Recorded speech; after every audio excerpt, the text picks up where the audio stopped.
This is a Snake Knight. He came out in 2025 and has pretty quickly become one of my favorite LEGO Castle factions. The purple and black aesthetic is just so cool, and I've already got a ton of ideas on how to customize them. So that's exactly what we're going to be doing today. Then a little later on, we're also going to be building a rival army for them to go up against. The Horse Knights are also new for 2025 and have a pristine looking aesthetic with lots of white, blue, and gold.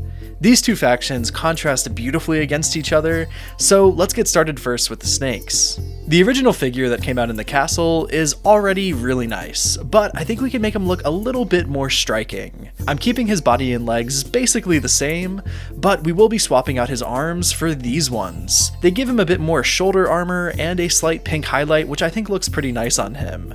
Next, we'll add on a double-sided black and red cape and a pair of black shoulder pads. This not only gives him a more regal appearance, but also makes him a little bit taller than your average minifig. Finally, you might have noticed that I gave him white hair, which is simply because I think it looks really cool. And we're going to continue that trend with his wife. For the torso and legs, I went with this combo of parts that I've used in a couple previous videos. The pieces are from totally different figures, but the folds in the dress line up so well that you probably wouldn't be able to tell if I hadn't already told you. To this base, I can also add on a black fur cape and a sword sling from the old Pirates of the Caribbean theme. It's a pretty rare piece nowadays, so it's a bit of a shame that LEGO didn't bring it back for the new Pirates of the Caribbean set. But anyways, to finish building the fig, I've given her a sword, a long bow, and this gorgeous looking tied up hairpiece. It's got a lovely sculpt on it, and so far only comes in white and orange. I'd love to see LEGO print this in some more colors because it's a really great, kind of androgynous looking hairstyle. I think it works really well for medieval figures as well, so I'm a fan. Now that we've got the leaders of the faction, I figured we should also make them a few kids. For these guys, I started with some mid-legs and the new Griffin Knight torsos.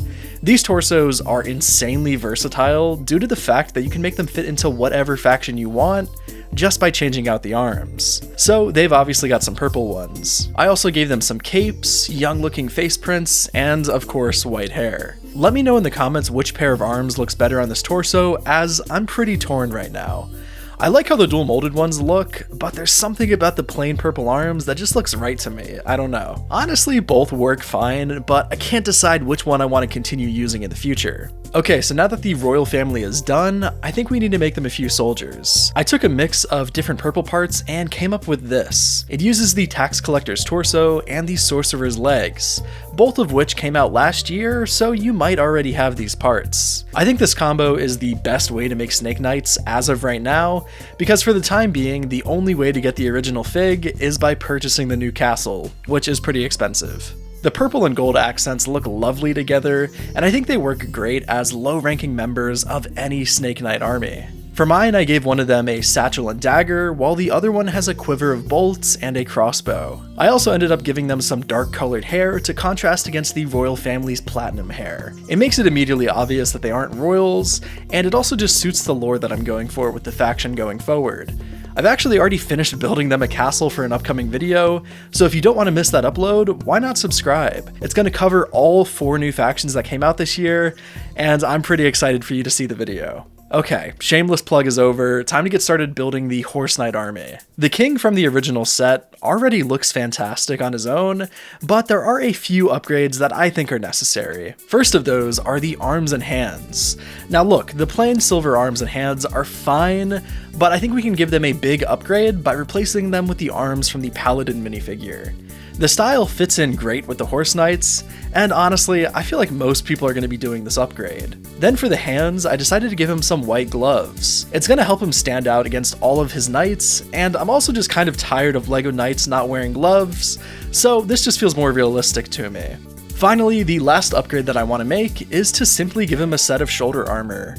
He looks very similar to the original figure, but just slightly elevated. I'm pretty happy with how he turned out.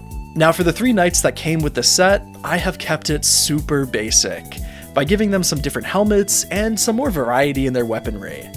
One of them has a spear, one has a Dane axe, and the last archer has a long bow. I could have went way crazier with the designs of them, but I decided to leave that for our custom Horse Knights. I wanted so badly to make use of these Crown Knight torsos that came out back in 2013. The color scheme is the exact same as the new Horse Knights, so they were basically begging to get added to this new army.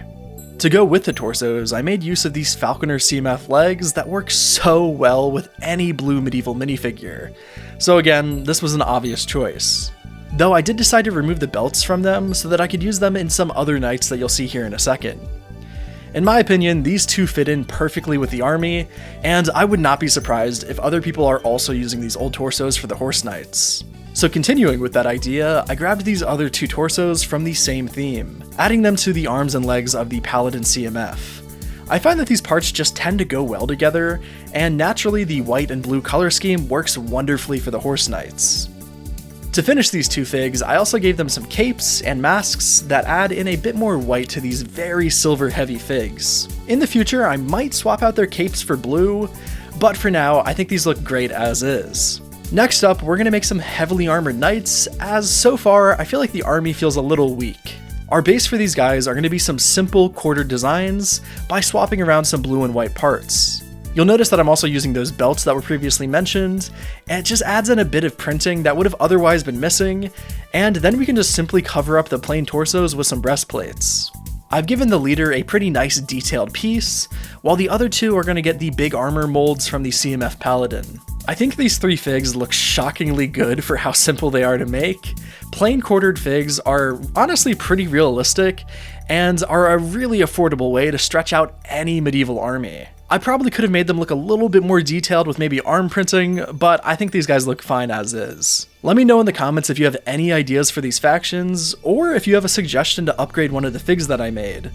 Also, I've got 4 brand new castle mocks for these factions that I'm working on right now. One of them's already finished, and I'm honestly just really excited to show you what I've made. So make sure you're subscribed so that you don't miss that video when it comes out, and as always, thank you so much for watching.